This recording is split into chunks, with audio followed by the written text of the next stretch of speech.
নমস্কার বন্ধুরা।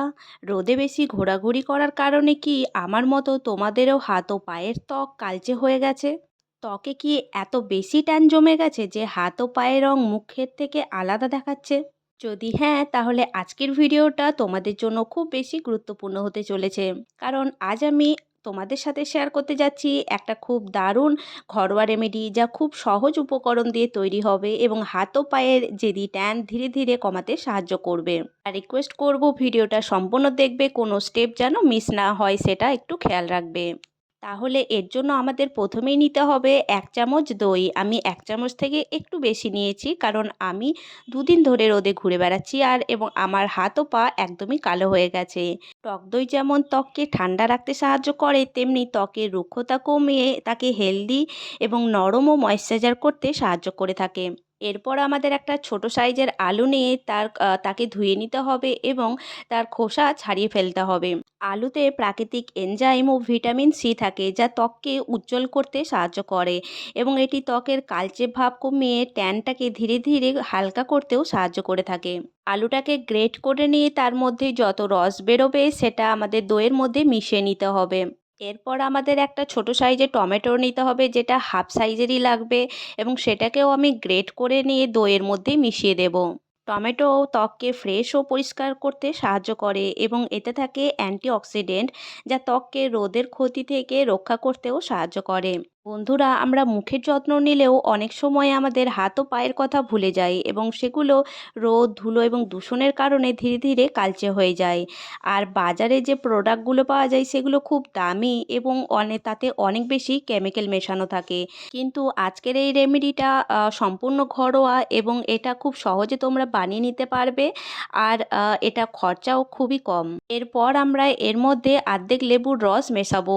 তোমরা কি জানো লেবুকে প্রাকৃতিক ক্লিনজার বলা হয়, কারণ এটি ত্বকের ময়লা এবং অতিরিক্ত তেল পরিষ্কার করতে সাহায্য করে।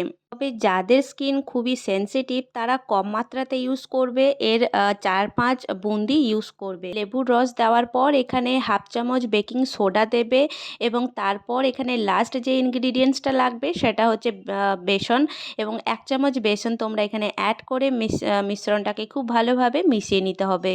বেকিং সোডা স্কিনকে এক্সফোলিয়েট করতে সাহায্য করবে আর বেসন আমাদের ত্বককে উজ্জ্বল করতে সাহায্য করে থাকবে। এই পেস্টটা এখন রেডি হয়ে গেছে লাগানোর জন্য। তবে লাগানোর আগে হাত ও পা ভালোভাবে পরিষ্কার জলে ধুয়ে নেবে এবং এই পেস্টটা খুব ভালোভাবে লাগিয়ে 2 থেকে 3 মিনিট আমাদের এটা মাসাজ করতে হবে এবং যেখানে ট্যানিং বেশি আছে সেখানে তোমাদের ভালোভাবে রগড়ে রগড়ে মাসাজ করতে হবে। আর দেখো, আমি তোমাদের একদম লাইভ রেজাল্ট দেখাবো।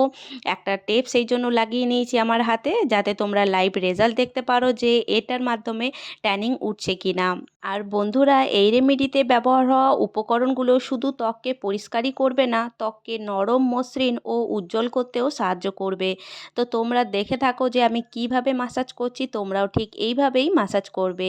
একদম যেখানে বুঝবে যে তোমাদের ট্যানিংটা বেশি পড়েছে, তো সেখানে একদম হাতটা রগড়ে রগড়ে মাসাজ করে নেবে।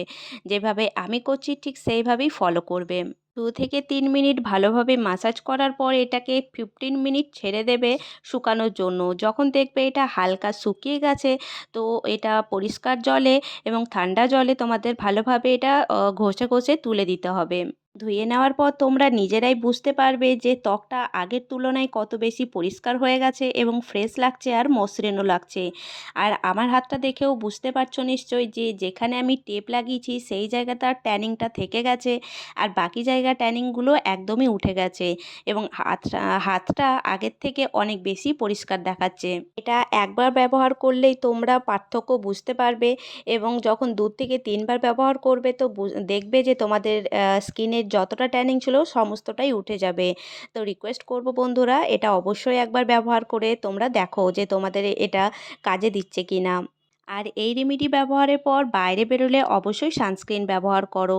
তো বন্ধুরা, যদি আজকের ভিডিওটা তোমাদের ভালো লাগে তাহলে ভিডিওটাকে লাইক করো, শেয়ার করো আর আমাদের চ্যানেলটাকে সাবস্ক্রাইব করতে একদমই ভুলবে না। তো নেক্সট ভিডিওতে আবার দেখা হবে।